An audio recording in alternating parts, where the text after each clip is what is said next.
para salir al aire. Qué pena. Ahí está. ¿Están todos? Listo. Que el Señor los bendiga. Es un gusto el poder compartir nuevamente el espacio para estudiar la palabra de Dios. Saludar, bueno, a Mónica, muchas gracias. A Rommel, a Clara, Sandra, a Mariela. ¿Verdad? Bueno, los que se conectan por Facebook Live también, que también les damos una bienvenida en esta hora. ¿Qué les parece si inclinamos el rostro para iniciar nuestro estudio en esta noche? Así como estamos, vamos a inclinar el rostro para orar. Amante Padre que estás en el cielo, Señor bendito, le agradecemos a usted por el don de la vida, por el don de la salud, Señor. Y ahora que vamos a abrir su santa palabra, queremos pedirle a su Espíritu Santo que sea Él que nos dirija a toda verdad. Gracias, Señor, por estar con nosotros. Le damos derecho legal a usted, a sus ángeles, a su Espíritu, para que todo lo que vayamos a hacer, a decir, sea agradable para usted y que podamos disfrutar de su presencia y de su compañía en esta hora. Todo se lo pedimos en el nombre de Jesús. Amén. Amén. Muy bien. Vamos a continuar nuestro estudio. Tuvimos una pequeña situación la semana pasada, pero bueno, ya estamos muy bien. Gracias a Dios. Hoy vamos a iniciar, porque ya tenemos, prácticamente hemos descubierto los 4 elementos sobre los cuales debemos obtener victoria.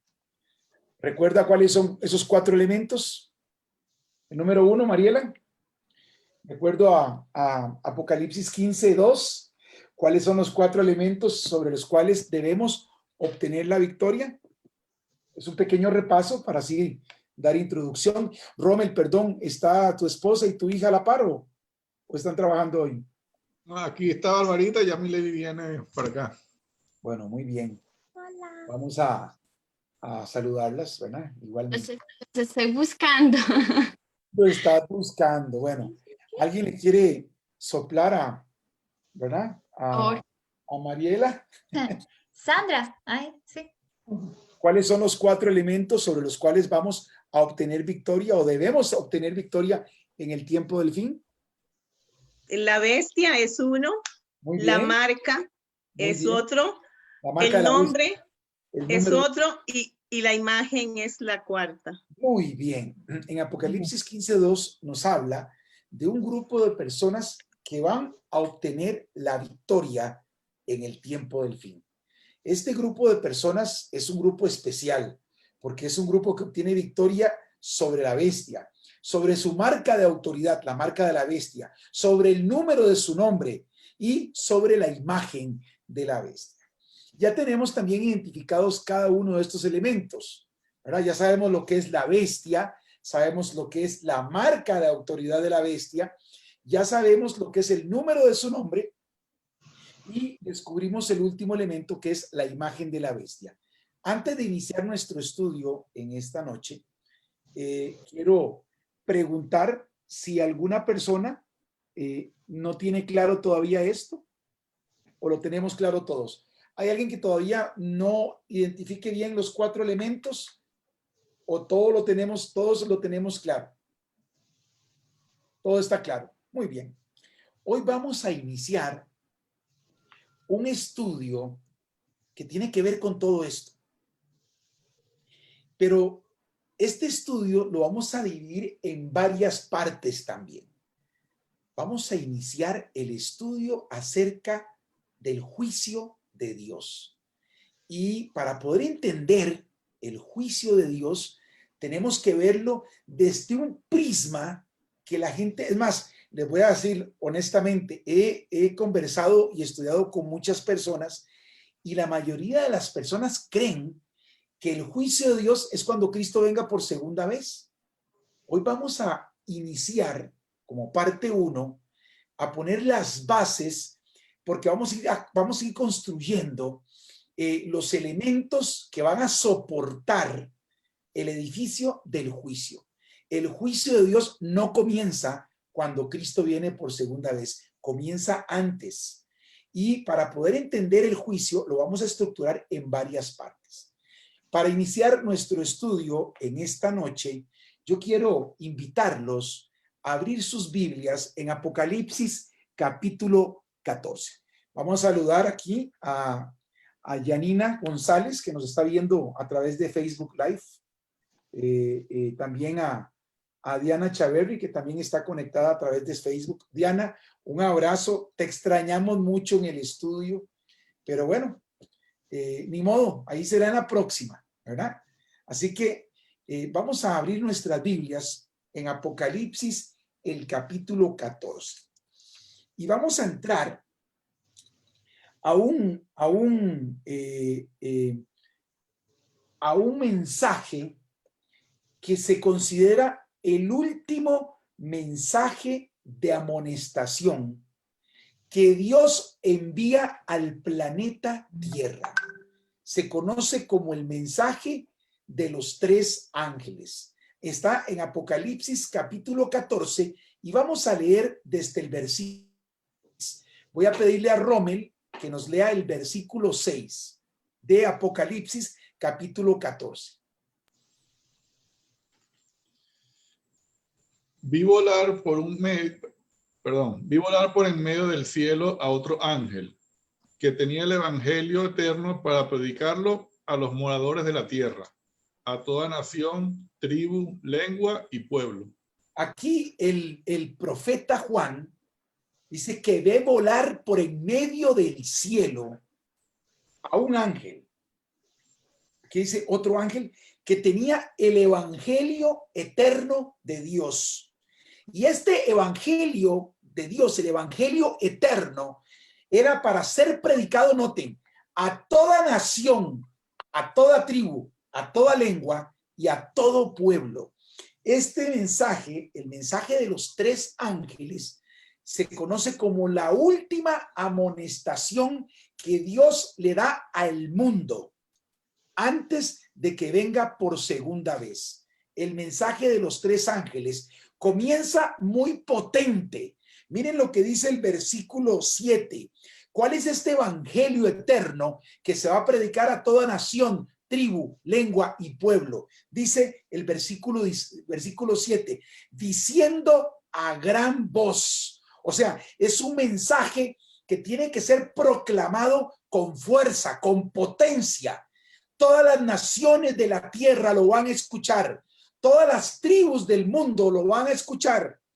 Todos los pueblos y todas las lenguas del planeta, del globo terráqueo, van a entender y escuchar este mensaje potente, fuerte, diciendo a gran voz. Noten lo que dice el mensaje. Temed a Dios y dadle gloria, porque la hora de su juicio ha llegado, y adorad a aquel que hizo el cielo y la tierra y el mar y las fuentes de las aguas. El primer mensaje triple angélico, el primer mensaje que se va a proclamar con potencia al mundo es: teman a Dios y denle gloria. Aquí la palabra temer, no es tenerle miedo. La palabra temer aquí, hay versiones que dicen obedezcan a Dios y denle gloria. La palabra temer es obedecer.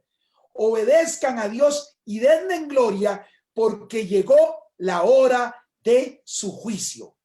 El primer mensaje que Dios transmite al mundo entero es que estamos en la hora del juicio de Dios. Y también dice que debemos adorar al Creador, adorar al que hizo, o sea, al Creador de los cielos, al Creador de la tierra, al Creador del mar y de las fuentes de las aguas. El primer mensaje de los 3 ángeles es: obedezcamos a Dios y démosle gloria, porque ha llegado la hora de su juicio, y adoremos al Creador. Vean qué interesante. Este es el mensaje del primer ángel. Ahorita nos vamos a devolver al juicio, Quiero tocar los 3 mensajes para que vean qué interesante cuál es el mensaje que Dios va a transmitir con potencia al mundo entero. Mensaje del segundo ángel, versículo número 8. No sé si ya llegó mi lady. Ya llegó mi lady para que nos lea el versículo 8. Sí, ya llegó, ya llegó. Mi lady, Buena, Apocalipsis buena. 14:8. Póngase los lentes para que no Es me que falle se me quedan en el negocio y ya ahorita no veo nada. Bueno, entonces pongamos a Bárbara. Ajá. Dale, Bárbara. Otro ángel le siguió diciendo, ha caído Babilonia, la gran ciudad, porque ha hecho beber a todas las naciones del vino del furor de su fornicación. Qué interesante. Primer mensaje potente. Primer mensaje potente. Obedezcan a Dios y denle gloria porque ya llegó el juicio de Dios. Y adoren al Creador. Segundo mensaje. Ha caído Babilonia, la gran ciudad. Yo creo que ya para todos nosotros cayó Babilonia. Ya tenemos identificada la gran ciudad, la gran Babilonia, la que ha dado de beber a todas las naciones con el vino de su fornicación, con el vino de sus doctrinas falsas. Y ahora miren lo que dice el mensaje del tercer ángel. Vamos a pedirle a Mariela, Apocalipsis capítulo 14, versículo 9 y 10. Muy buenas noches a todos. Voy a leer para ustedes Apocalipsis 14, 9 y 10. Dice así: y un tercer ángel lo siguió diciendo a gran voz, si alguno adora a la bestia y a su imagen y recibe la marca en su frente o en su mano, él también beberá del vino de la ira de Dios, que ha sido vaciado puro en el cáliz de su ira, y será atormentado con fuego, azufre, delante de los santos ángeles y del Cordero. Paremos ahí. Y el tercer mensaje que tiene que ser proclamado con potencia a toda nación, tribu, lengua y pueblo es que si alguno adora a la bestia o a su imagen y recibe la marca de la bestia en su frente o en su mano, va a beber del vino de la ira de Dios, que ha sido vaciado puro, o sea, sin gota de misericordia en el cáliz de su ira. En otras palabras, Dios manda 3 mensajes con potencia al mundo entero, a toda nación, tribu, lengua y pueblo. Adoren a Dios, obedézcanle, porque la hora del juicio de Dios ya llegó. Y adoren al Creador. Ha caído Babilonia, la gran ciudad, la que ha entontecido a las naciones con sus doctrinas falsas. Pero si alguno adora a la bestia o a su imagen y recibe la marca de autoridad en su mano o en su frente, esta persona que hace esto va a recibir la ira de Dios pura, sin gota de misericordia. Ahora les pregunto en esta noche, ¿es un mensaje duro, sí o no? Si no hubiéramos estudiado el seminario, estaríamos completamente en tinieblas con el mensaje de los 3 ángeles. Pero como ya estudiamos y hemos descubierto a la luz de la Biblia y a la luz de la historia que el mensaje de los 3, lo que son los elementos del mensaje de los 3 ángeles, ya no estamos a oscuras. Ya Babilonia cayó para nosotros. Ya sabemos lo que es la marca de autoridad de la bestia y el número de su nombre, para que no nos lo pongan, para que no obedezcamos a la bestia y obedezcamos la marca de autoridad que la bestia tiene. Ya sabemos lo que significa el 666. Pero ahora hay un elemento nuevo en este mensaje que es el que vamos a comenzar a estudiar en esta noche. Es la hora del juicio de Dios. Ya el juicio de Dios se habla, y noten algo importante, no solamente se habla aquí en Apocalipsis. Para muchos cristianos sinceros, el juicio de Dios es cuando Cristo venga por segunda vez. Pero lamentablemente, para estas personas sinceras, La Biblia nos enseña otra cosa. Y hoy vamos a iniciar un estudio fascinante para entender y saber que la Biblia nos da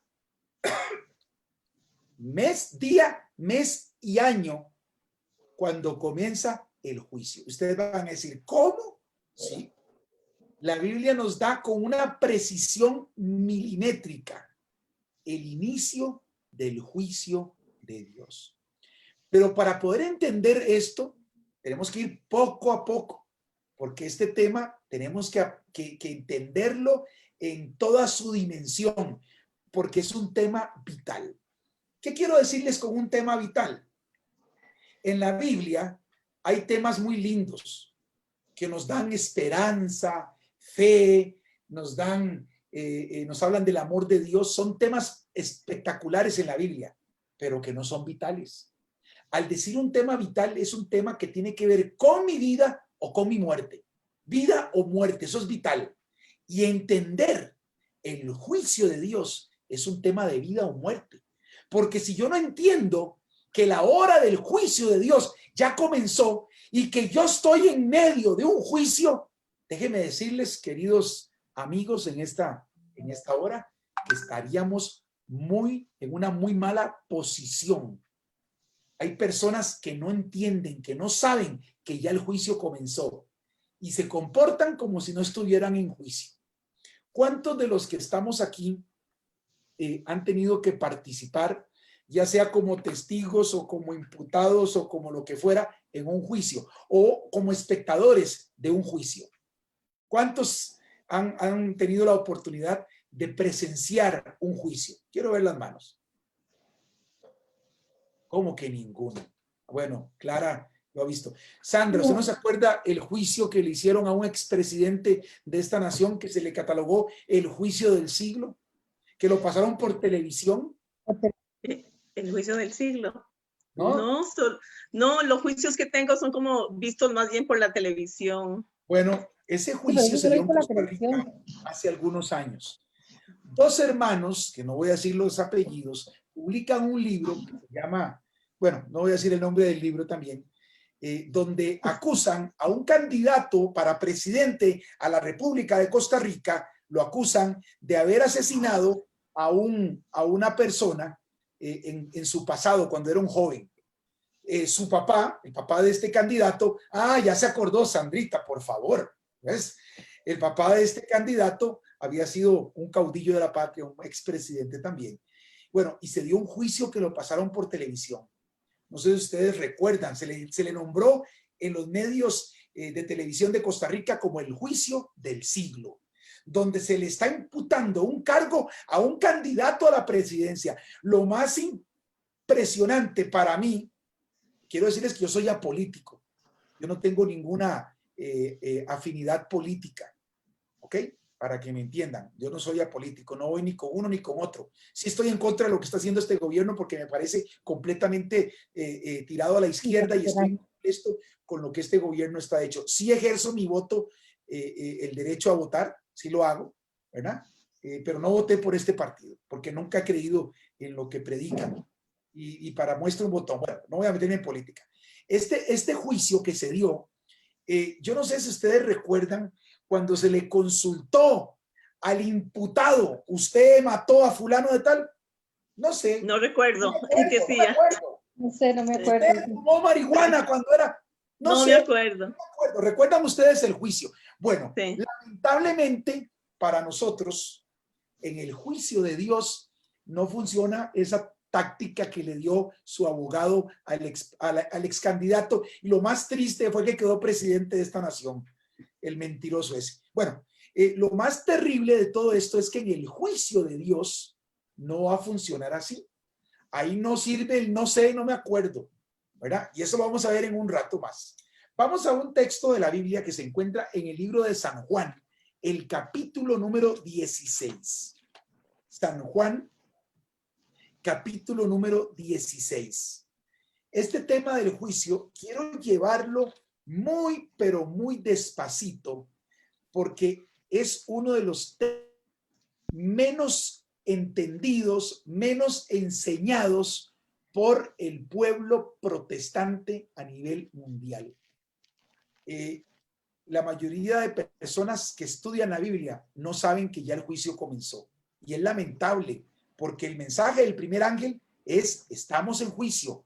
Obedezcan a Dios y adoren al Creador y denle en gloria, porque estamos en juicio. Vamos al libro de San Juan, el capítulo número 16. Voy a pedirle a Mónica que nos lea San Juan, capítulo 16. Vamos a leer desde el versículo 7. San Juan, capítulo 16, versículos 7 y 8. Mónica, por favor. San Juan, capítulo 16, versículos 7 y 8. Dice así: mas yo os digo la verdad, os es necesario que yo me vaya, porque si no me fuera, el Consolador no vendría a vosotros. Mas si me fuere, os le enviaré. Y cuando Él venga, redarguirá al mundo de pecado y de justicia y de juicio. Vean qué interesante. El Señor Jesús dice aquí en este pasaje que no, él tenía que irse ya. Él tenía que irse. Su ministerio iba a terminar. Él iba a morir en la cruz del Calvario, iba a pagar la paga del pecado con su vida para que nosotros tengamos vida eterna, iba a ascender al cielo. Pero él nos dice: les conviene que yo me vaya, porque cuando yo me vaya, voy a mandar a Dios Espíritu Santo. Y Dios Espíritu Santo los va a convencer de lo que es el pecado, lo que es la transgresión a la ley de Dios. Los va a convencer de lo que es la justicia de Dios, y los va a convencer del juicio. En otras palabras, al convencernos de pecado, no sé si ustedes, cuando hacen algo que ustedes saben que no está bien, sienten como algo ahí en el oído que le dice: Mónica, lo hiciste mal. Mónica, vaya, pida perdón, porque eso que usted hizo no estuvo bien. O le dice: Mariela, eso que acabas de hacer no está bien, Mariela. Vaya y se disculpa, vaya, pida perdón.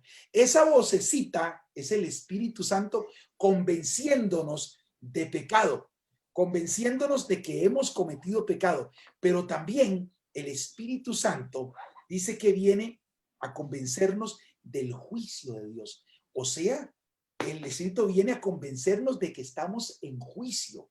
Y si yo estoy en juicio, ¿cómo debo vivir? ¿Cómo debo cuidarme? ¿Qué debo hacer y qué no debo hacer? Porque en el juicio de Dios, con el juicio de Dios no se juega. En el juicio de Dios no se juega. Esa estrategia que utilizó este precandidato, excandidato y expresidente de esta república, del no sé, no me acuerdo, no funciona en el juicio de Dios. ¿Saben por qué no funciona? Miren lo que dice el libro de Eclesiastés. Eclesiastés en el capítulo número 12. Eclesiastés capítulo número 12 y el versículo número 14. Voy a pedirle a Clarita que nos lea el capítulo 12 y el versículo número 14. ¿Cuál libro, perdón? ¿Cuál libro? Eclesiastés 12, 14. Vamos a pedirle a Clara que nos lea Eclesiastés capítulo 12 y el versículo 14. ¿Qué dice? Sí, necesito. Eclesiastés 12, 14. Ajá. Perdón, es que tengo un problemilla con mis ojos y me cuesta. Si no, Acá, ya. ya lo encontró. Tenemos: porque Dios traerá toda obra a juicio, juntamente con toda cosa encubierta, sea buena o sea mala. Vean qué interesante. Dios va a traer toda cosa a juicio, con todo lo que está encubierto. O sea, lo que nadie supuestamente ve, sea bueno o sea malo. Hay personas que hacen cosas, cometen algunos pecados, creyendo que nadie los ve. esto no se dio cuenta nadie, pero está equivocado, porque ya lo que hizo, sea bueno o sea malo, está encubierto y va para el juicio. Qué interesante. En el juicio de Dios no se puede tapar nada. Rommel, vea qué problema, papá. En el juicio de Dios, ahí no puedes esconder absolutamente nada, porque Dios va a traer todas tus acciones, Rommel Fermín, todas tus cosas encubiertas, sean buenas o sean malas. O sea, Rommel, estás en problemas. Nada, todo bueno, todo bueno. Bueno, eso es lo que quería escuchar, ¿ok? Entonces el Espíritu Santo nos convence de pecado, de justicia y de juicio. Pero el tema del juicio no es algo nuevo. Vamos a ver lo que dice en el libro de Hechos de los Apóstoles, el capítulo 24 y el versículo 25. Vamos a pedirle a Sandra, Hechos de los Apóstoles, capítulo 24 y el versículo número 25. Hechos 24, 25. Nada más habilita su micrófono porque lo tiene apagado y nos lee Hechos capítulo 24 y versículo 25. ¿Qué dice? De acuerdo, estoy buscando Hechos. Aquí ya lo encontré. Hechos 24. Versículo 25. Versículo 25. Dice, 24, 25. Dice, pero cuando Pablo le habló de una vida de rectitud, del dominio propio y del juicio futuro, Félix se asustó y le dijo, vete ahora, te volveré a llamar cuando tenga tiempo. Ok, aquí Pablo, aproximadamente en el año 65 después de Cristo, ya predicaba acerca de ¿qué? De la justicia, del dominio propio y del juicio venidero. Y Félix era un funcionario, un funcionario romano, cuando escuchó esto se espantó y le dijo, Pablo, no me llames más, yo te voy a llamar cuando tenga tiempo, ¿verdad? Para quitárselo de encima, porque Félix se espantó de la doctrina y de la enseñanza que Pablo estaba dándole acerca de que viene un juicio y que todas las acciones que él iba a cometer iban a venir al juicio, fueran buenas o fueran malas. O sea, sobre el juicio de Dios, ya los personajes de la Biblia lo sabían. Sabían que iba a llegar un momento donde iba a comenzar el juicio de Dios. Y aquí Pablo, en el año 65, predicaba acerca del juicio venidero.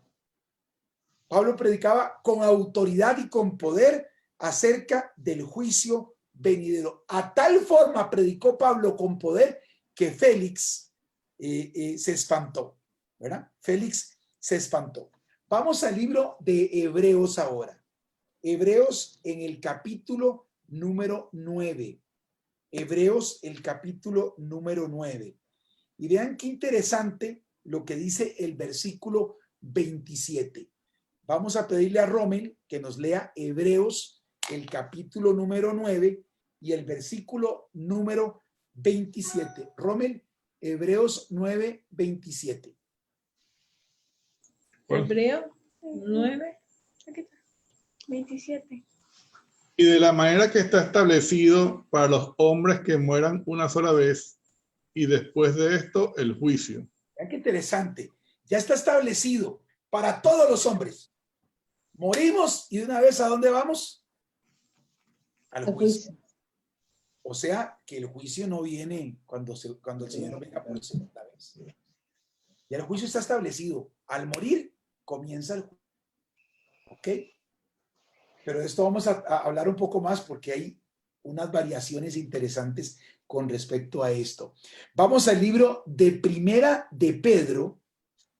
Eso está antes de llegar al Apocalipsis. Primera de Pedro, el capítulo número 4.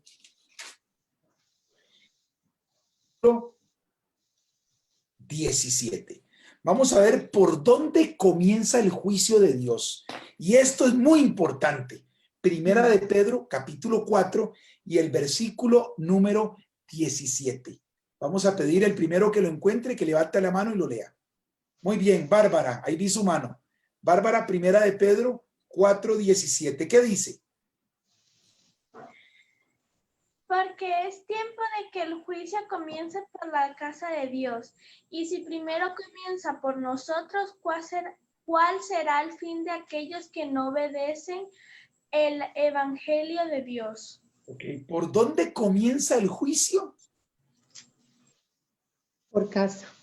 Por la casa de Dios, o sea, por nosotros, los que creemos en el Señor Jesús y aceptamos su ofrenda expiatoria y obedecemos sus mandamientos.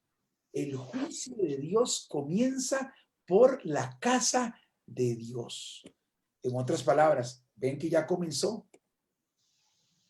El juicio de Dios tiene 3 diferentes etapas. La primera etapa es donde sale todo lo encubierto que Rommel hizo, todo lo que hizo oculto Mariela, todos los secretos ocultos de Mónica, todas esas cosas salen en el juicio, en una primera etapa, que es la etapa de recabar pruebas, la etapa de investigación. Un juicio no comienza con la sentencia, comienza con la investigación. Y esa investigación, donde sale todo lo oculto, sea bueno o sea malo, ya comenzó, y comenzó con la casa de Dios. La segunda etapa del juicio es cuando el Señor Jesús venga. ¿Por qué? Porque cuando el Señor Jesús viene, dice, bueno, poned a unos a la izquierda, a otros a la derecha. Los de la derecha, venid, benditos de mi Padre, heredad del reino. Los de la izquierda van para la destrucción.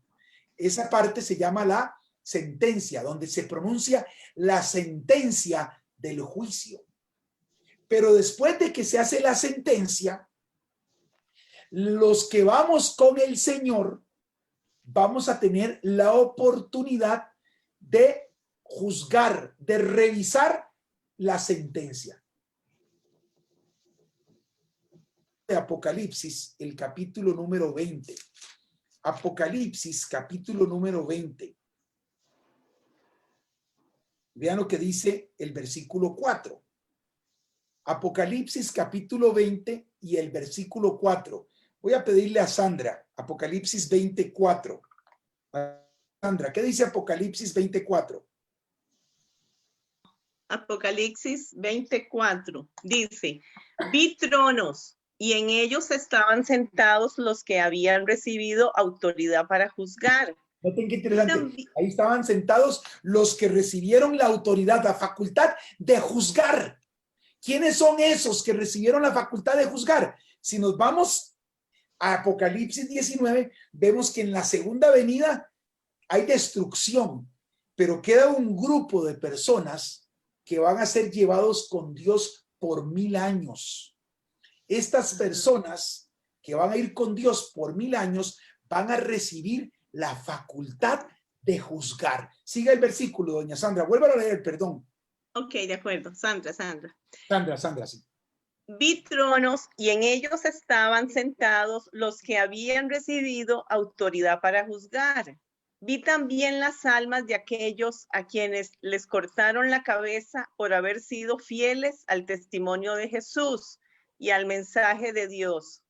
Ellos no habían adorado al monstruo ni a su imagen, ni se habían dejado poner su marca en la frente o en la mano. Y vi que volvieron a vivir y que reinaron con Cristo 1000 años. Ok, aquí tenemos un grupo de personas que reciben la facultad de juzgar. Este grupo de personas van a juzgar. ¿Por qué es importante esta parte? Note, la ejecución de sentencia. El juicio comienza con la parte de recabar pruebas, la parte de investigación. Después viene la sentencia. Cuando Cristo venga, da la sentencia y se lleva a un grupo con él que recibe facultad de juzgar por 1000 años. Ahora sí viene la parte final del juicio, que es la ejecución de la sentencia. ¿Por qué es importante este periodo de 1000 años? Porque entonces van a haber personas que van a decir, pero ¿qué está haciendo aquí a Adolf Hitler? ¿Cómo que Adolf Hitler? Posición, ¿verdad? Yo no sé lo que va a suceder. Estoy poniendo un ejemplo ficticio. ¿Cómo es posible que Adolfo Hitler esté aquí en el cielo? ¿Pero por qué si este hombre mató un montón de millones de judíos? ¿Por qué está en el cielo este hombre que era un monstruo? Bueno, entonces ahí vamos a tener la facultad de juzgar el caso de Adolfo Hitler, de ver por qué está en el cielo. Y vamos a ir a los libros y vamos a ver todas las cosas malas que hizo Adolfo Hitler, todos los desastres y las malas decisiones y la barbarie que hizo. Pero vamos a ver también el momento en que este ser humano reconoce su pecado, lo confiesa a Dios y le pide perdón. Y Dios lo perdona de todos los pecados y está en el reino de los cielos. Entonces no hay quite. O vamos a ver el caso, por ejemplo, del pastor de la iglesia, un hombre consagradísimo. ¡Ay, qué barbaridad! Y no está en el cielo. Pero ¿por qué no está el pastor Juan? Si era tan bueno, tan bonito que predicaba y enseñaba tan lindo. ¿Dónde está el pastor Juan y no está en el cielo? Pues vamos a la vida del pastor Juan y vemos que sí, que predicaba muy bonito, que oraba muy bonito, que ministraba muy bonito, pero tenía pecadillos ocultos que nunca confesó y tenía una doble vida que él creía que era oculta, pero en el juicio salió que nunca pidió perdón por esos pecados ocultos y por esos pecados ocultos no llegó al cielo. No sé si me están captando. Eso es lo que significa que nos dieron la capacidad de juzgar, de poder verificar que los juicios de Dios son santos, son justos y son buenos, y que Dios es un Dios justo. Y eso es lo que dice aquí, que recibieron la capacidad de juzgar. Bueno, muy bien. Vamos a hacer un comercial en esta noche. ¿Alguna pregunta sobre esto que hemos visto? Adelante, Sandra. Sí, es que me estaba preguntando que si a lo mejor, bueno, que si a lo mejor en esa lista de personas, como mencionaste a Hitler y a ese señor otro, si estará Judas, el que vendió a Jesús. Tu pregunta, Sandra, no la voy a contestar. No. No. Vamos ¿Por a qué? avanzar en el tema del juicio. Porque yo no soy juez. Y por ejemplo, yo no puedo decirle quién se va a salvar y quién se va a perder. Eso no me corresponde a mí. Me corresponde la capacidad de juzgar con Cristo lo que él ya dictaminó y verificar que lo que él hizo es justo y es correcto. Vamos a poner un caso extremo. Mi papá y mamá, digamos que murieron. Yo quisiera verlos en el cielo los dos, pero si no llegan, qué triste, ¿verdad? Saben, una vez, voy a hacer un comercial, una vez que pase esta escena del juicio, Dios va a enjugar de nuestros ojos toda lágrima y no vamos a volver a derramar lágrimas y va a borrar de nuestra mente todo lo demás, para que no vivamos una eternidad lamentando la ausencia de personas muy amadas, muy queridas, pero que tuvimos la certeza de que el juicio de Dios fue correcto y que si alguien está o no está, fue correcto. Registrado en los registros celestiales. En el juicio tenemos libros. De eso vamos a estudiar más adelante. Les dije que esto vamos a irlo comiendo despacito, poco a poco, para poder entender y que podamos ser conocedores y podamos entender lo que es el juicio de Dios. Muy bien. Adelante, Clara. Una pregunta. Sabemos que Dios es perfecto, es el único que puede juzgar con, valga la redundancia, con justicia verdadera. ¿Qué sentido tiene poner a estas personas a juzgar con Él cuando es sabido que no le vamos a encontrar falla ni pecado al juicio de Dios. Que Dios respeta nuestro albedrío y nuestro intelecto. Dios quiere seres racionales en el libre ejercicio de su libre albedrío.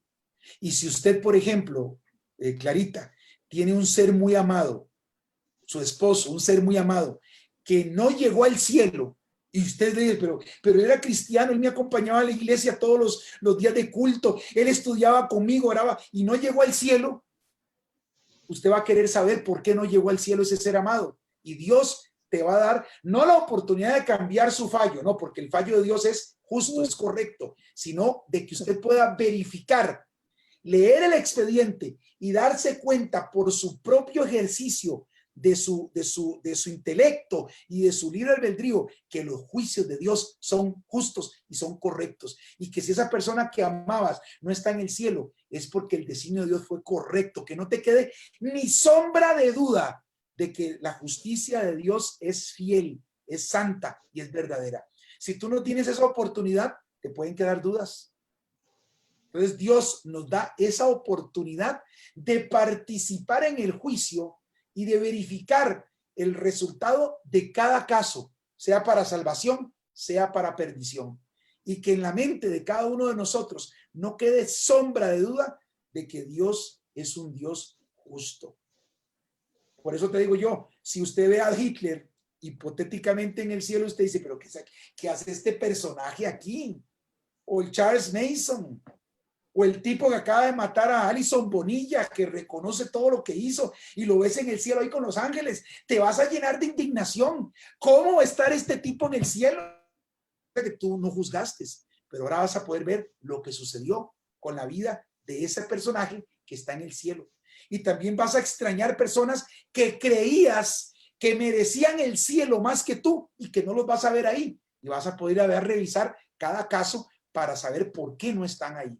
Esa es la facultad que Dios nos da de juzgar, de verificar sus juicios. Y le voy a decir una cosa, yo encantado con esa facultad, porque yo no quiero tener ni sombra de dudas de que se haya cometido una injusticia. ¿Estamos de acuerdo? Sí. Ok. Bien, ¿alguna otra pregunta? No hay más preguntas. Muy bien. En el juicio de Dios, como es un tema tan amplio, tan vasto, hay muchas formas de entrar al juicio de Dios. Pero para mí, una de las formas más lindas de entender el juicio de Dios es a través del tabernáculo, del santuario de Dios. Porque Dios es perfecto en todo lo que hace. Y tengo con ustedes aquí, tengo un video que dura 3 minutos con 30 segundos que quisiera compartir. Pero antes de compartir, vamos a hacer una pequeña introducción. Vamos al libro de, primero al libro de Éxodo, el capítulo 25. Como le digo, hay muchas formas de entrarle al juicio. A mí me gusta entrar por el tabernáculo, por el santuario de Dios. Porque aquí se refleja la obra de Cristo en todas sus etapas. Éxodo capítulo 25 y el versículo número 8 y 9. Vamos a pedirle a Sandra que nos lea Éxodo capítulo 25, versículos 8 y 9. Sí, con mucho gusto. 25, 8 y 9. Sí. Ok, muy bien. Y háganme un santuario para que yo habite entre ellos. Pero ese lugar donde yo he de habitar y todos sus muebles, tienes que hacerlos exactamente iguales a los que te voy a mostrar. Dios le dice a Moisés, yo quiero morar con usted, Moisés, con ustedes. Pero para poderlo hacer, yo quiero que ustedes construyan un santuario. Pero lo van a construir exactamente igual al modelo original que te voy a mostrar. Y aparte de eso, yo te voy a dar los planos, las medidas, los materiales, las instrucciones para la construcción del santuario. Y ahora vamos a hacer una dinámica interesante. La Biblia de Rommel dice, después del versículo 9 viene un subtítulo. ¿Qué dice ahí el subtítulo? Antes El arca del testimonio. el arca. ¿Algunas otras Biblias traen lo mismo? Sandra, la suya lo dice. El arca de la alianza. Ok, ahora Dios le dice a Moisés cómo va a construir el arca de la alianza. Demos la vuelta. Antes del versículo 23 dice otro subtítulo. ¿Qué dice ahí? Del 23. Antes, termina el 22 y comienza el 23. Viene La otro. mesa para el pan de la presencia. Muy bien. El versículo 31 viene otro. El candelero de oro. En el candelabro. Sí, candelabro de oro. El capítulo 26. Ahora viene el tabernáculo. Dice el versículo 1, harás el tabernáculo de 10 cortinas de lino torcido. Y ahí vienen todas las instrucciones del tabernáculo. Capítulo 27, las instrucciones para hacer el altar de bronce. Capítulo 27, versículo 9, las instrucciones, las medidas, construcción del atrio, del tabernáculo. El aceite de las lámparas en el versículo 20 del capítulo 27. Capítulo 28, vienen las vestiduras de los sacerdotes. Dios se tomó el tiempo para explicarle cómo debían vestir los sacerdotes. Capítulo número 29, cómo tenían que consagrarse los sacerdotes. Capítulo 29, versículo 38, las ofrendas que tenían que ofrecerse. Capítulo 30, las instrucciones para el altar del incienso. Capítulo 30, versículo 17, las instrucciones para la fuente de bronce o el lavacro. Capítulo 30, versículo 22 en adelante, las instrucciones para el aceite de la santa unción, ¿verdad? Y ahí vienen todas, absolutamente todas las instrucciones. Esto es muy interesante porque el santuario tenía instrucciones especiales. Vamos al libro de Hebreos. Al libro de Hebreos, el capítulo número 9. Hebreos, capítulo número 9. Vamos ahora, eso es tan amplio que vamos al resumen en Hebreos. En Hebreos viene más simplificado todo esto. Dice el versículo 1. ¿Quién lo quiere leer? Mariela, Hebreos 9:1.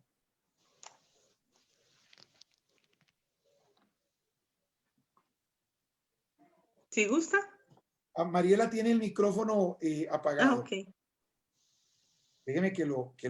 Versículo 1 y 2, Mariela. Hebreos, ¿qué, perdón? Capítulo 9, versículos 1 y 2. Dice así. Ahora bien, aún el primer pacto tenía ordenanzas de culto y un santuario terrenal. El 2, pues el tabernáculo estaba dispuesto así. En la primera parte, llamada el lugar santo, estaba el candelabro, la mesa y los panes de la proposición.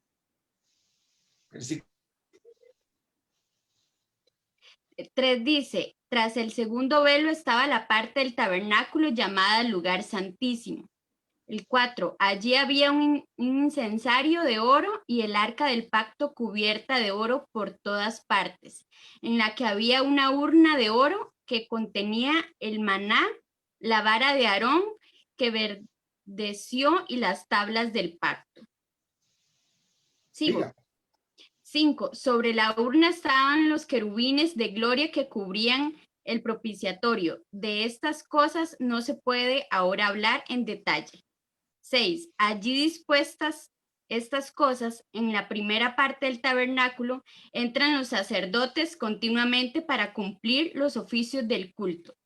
7. Pero en la segunda parte solo entra el sumo sacerdote una vez al año, llevando la sangre que ofrece por sí mismo y por los pecados de ignorancia del pueblo. 8. Okay. Adelante, el 8.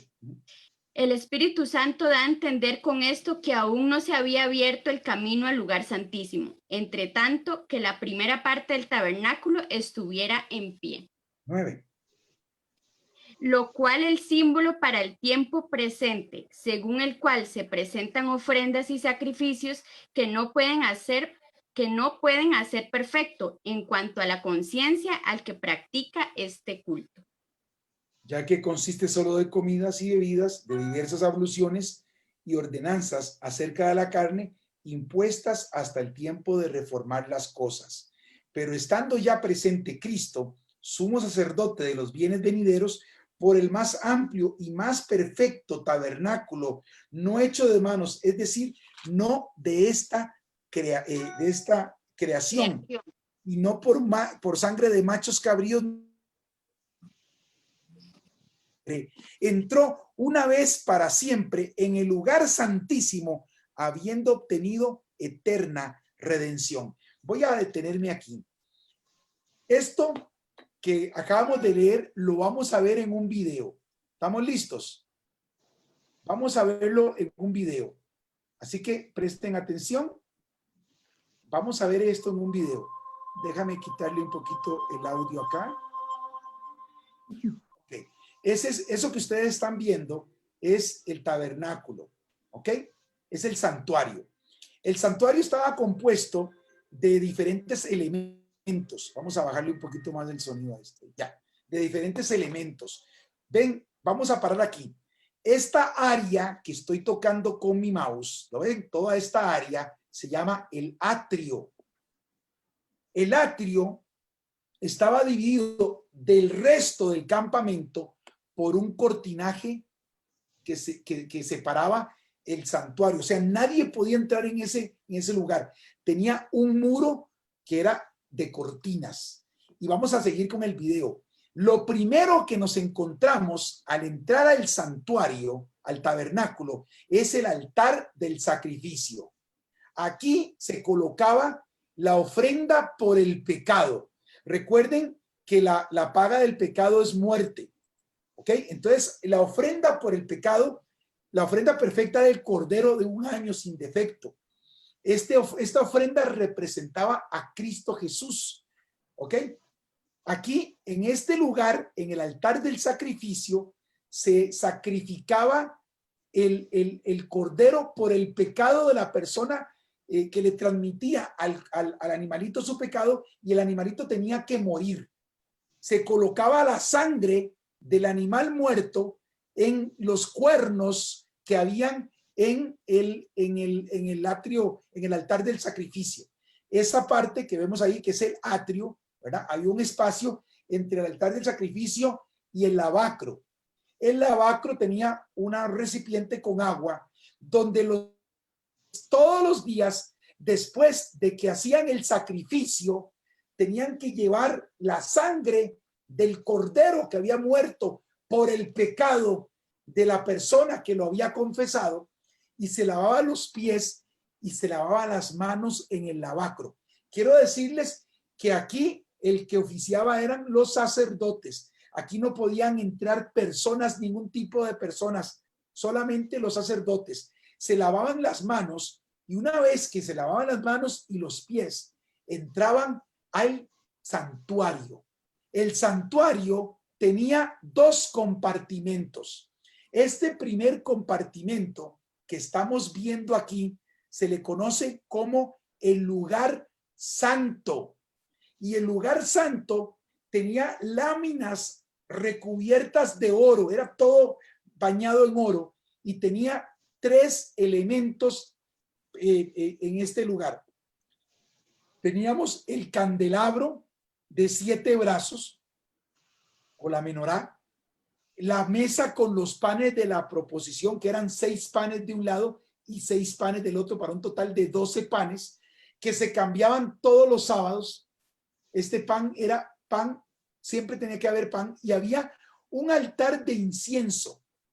Y ven que este compartimento, que se llamaba lugar santo, era iluminado por la luz que salía del candelabro. Ese candelabro siempre estaba encendido, siempre tenía aceite, y siempre había luz en el lugar santo.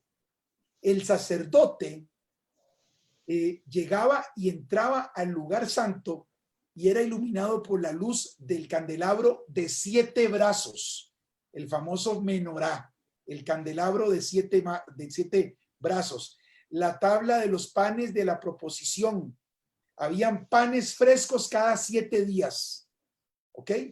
Que eran puestos y que tenían un simbolismo también.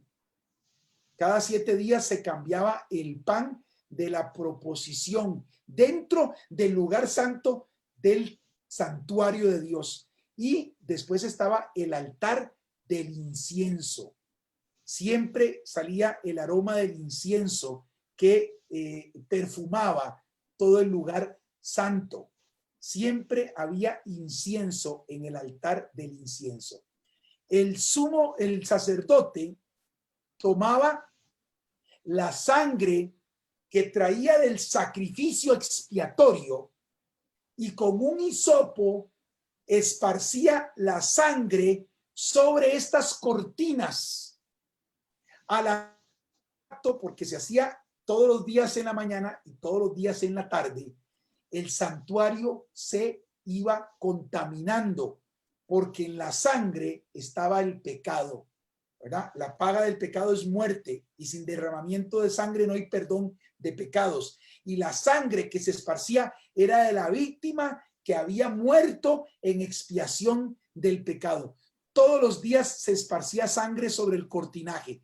Y ahora entramos una vez al año, no el sacerdote, sino el sumo sacerdote, una vez al año, entraba en un día, un mes específico, en el lugar santísimo. Aquí no podía entrar ningún sacerdote, solamente entraba el sumo sacerdote. Y aquí estaba la Shekinah, la presencia de Dios. El sumo sacerdote, una vez al año, entraba en el lugar santísimo y estaba el arca del pacto. El arca del pacto, con 2 querubines, uno en cada extremo, con sus alas extendidas, cubriéndose el rostro. Dentro del arca del pacto estaban las tablas de los mandamientos de Dios escritos, que fueron escritos con el dedo de Dios. Maná y la vara de Aarón que reverdeció. Eso estaba en el arca del pacto. Y el sacerdote, una vez al año, el sumo sacerdote, una vez al año, en el día de la expiación, que se le conoce como el día del juicio de Dios, el sumo sacerdote ofrecía un cordero por los pecados de ignorancia del pueblo y sacrificaba el animal, y una vez al año derramaba la sangre sobre el propiciatorio para hacer el perdón de los pecados en el día del perdón, en el día del juicio se le conoce así. Una vez al año el sacerdote entraba en el santuario y ahí vemos una imagen de cómo se vería el santuario desde afuera. Aquí tenemos las cortinas para ingresar. Ya vimos que dentro del santuario, vamos ahora a verlo más rápido, dentro del santuario estaba el altar del sacrificio o el tabernáculo, ¿verdad? Y cada uno de estos elementos tenían un propósito para Dios. Cada uno de estos elementos representaba a Jesucristo. Cristo es el altar, es el cordero que quita, el cordero de Dios que quita el pecado del mundo. Cristo nos purifica a través del bautismo. Cristo es el lavacro. Cristo es la luz del mundo, es el candelabro. Cristo es el pan vivo que descendió del cielo. O sea, Cristo representa cada uno de los elementos del santuario. Pero aquí lo interesante es que el santuario se iba contaminando por la sangre que era depositada en las cortinas que dividían el lugar santo del Santísimo. Y una vez al año, en el día, se conoce como el Yom Kippur, se le puede traducir como el día del perdón o el día del juicio. Una vez al año, solamente el sumo sacerdote entraba en el día del juicio al lugar santísimo y ofrecía la sangre sobre el propiciatorio.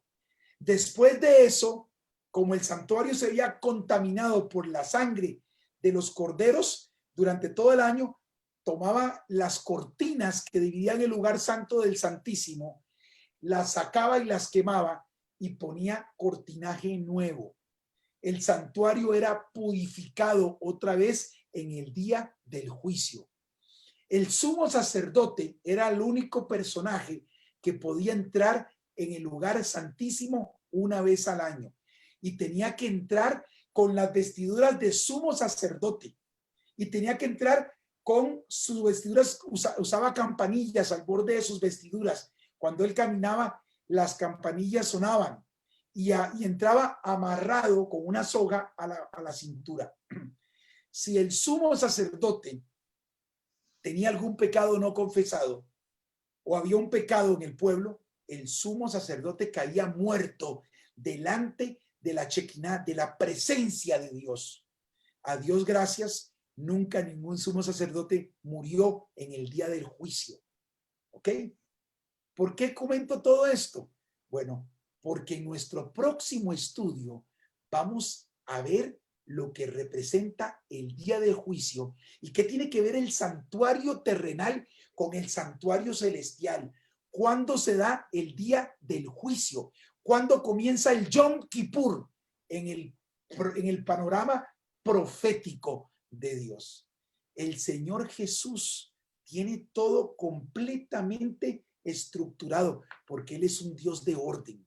Y quiero decirles que ya el día del juicio, el Yom Kippur celestial, comenzó. Nuestro sumo sacerdote en este momento está en el juicio y el juicio comienza por nosotros primero. Así que hemos terminado la primera parte de nuestro estudio sobre el juicio de Dios. ¿Alguna pregunta? ¿Alguna pregunta? Yo tengo una, pero espero que las personas que me vean no me cuelguen. Yo he escuchado que uno vivo también puede ser juzgado. Eso es verdad. Por eso vamos despacito. Okay. Vamos despacito porque hay un montón de elementos que tenemos que aprender. Es correcto. Okay. Eso lo vamos a ver más adelante. El juicio comienza por la casa de Dios. Recuerden que en la casa de Dios hay personas que están vivas y otras que están muertas, ¿verdad? Pero eso lo vamos a ver más adelante, más adelante.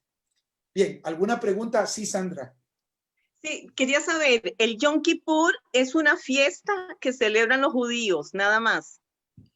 Bueno, su pregunta me es muy importante en nuestro próximo estudio, porque en el próximo estudio vamos a montar un diagrama que llegamos al juicio también, porque el juicio lo vamos a ver en diferentes dimensiones. Y quiero nada más una corrección, no son las fiestas de los judíos, son las fiestas solemnes de Jehová. Eso lo vamos a ver muy pronto en nuestra próxima lección. Hay muchas dudas que pueden ir, pero acuérdense que apenas fue la primera parte de nuestro estudio. Vamos a prepararnos para la segunda parte, que vamos a entrar en aguas un poquito más profundas de la palabra de Dios. Bien, ¿alguna otra? Rommel, ¿alguna pregunta? Lo veo muy serio hoy. No, ninguna, don Jorge. Yo asimilo todo lo que dicen aquí, pues no tengo mucho conocimiento. Lo único que me llamó la atención fue que siempre he escuchado el temor a Dios, ¿verdad? Entonces yo siempre me preguntaba por qué el temor a Dios, o sea, por qué tener ese y no es esa interpretación que usted nos acaba de aclarar. Le voy a dar los versículos donde bíblicamente temer a Dios es obedecer a Dios. Temor no tiene nada que ver con miedo, es con la reverencia a través de la obediencia. El temer a Dios es obedecerle. Por eso dice, temed a Dios y date gloria, porque la hora de su juicio ha llegado. O sea, obedezcan a Dios y denle gloria, porque estamos en juicio. Y adoren al Creador. Ahora, qué interesante. Analicen de los 10 mandamientos, ¿cuál es el mandamiento que nos habla del Dios Creador? Hay uno específico que nos dice que Dios es creador de los 10 mandamientos. Se los dejo de tarea. Bien. Doña Milady, ¿alguna pregunta? No, todo bien. Muy bien. Bárbara. Ninguna pregunta. Sí, adelante. No, que ninguna pregunta. Ninguna pregunta. Ok. Bueno, muy bien. Si no hay más preguntas, vamos a terminar nuestro estudio en esta noche. A través de la oración, así como lo iniciamos, lo vamos a terminar. Yo les quiero invitar a que inclinemos el rostro para orar. Amante Padre, que estás en el cielo, gracias, Señor, porque usted es un Dios bueno, porque para siempre es su misericordia. Gracias, Señor, porque sabemos que en medio del juicio tenemos un abogado que es usted, que nos va a representar. Gracias, Señor, por su expiación, por su sangre bendita que usted derramó por nosotros como expiación en la cruz del Calvario. Gracias, Señor. Y ahora, Padre bendito, al terminar, queremos pedirle que su Espíritu Santo sea con nosotros y que el ángel de Jehová que acampa alrededor de los que le temen nos guarde del mal y nos defienda. Gracias, Señor. Todo se lo pedimos en el nombre que es sobre todo nombre, en el nombre de Cristo Jesús. Amén. Amén. El Señor les bendiga y les guarde. Si Dios lo permite, nos vemos la próxima semana a esta misma hora. ¿Ok? Un abrazo, feliz noche a todos. Bye. Gracias. Hasta luego, gracias. Buenas noches a todos. Buenas noches.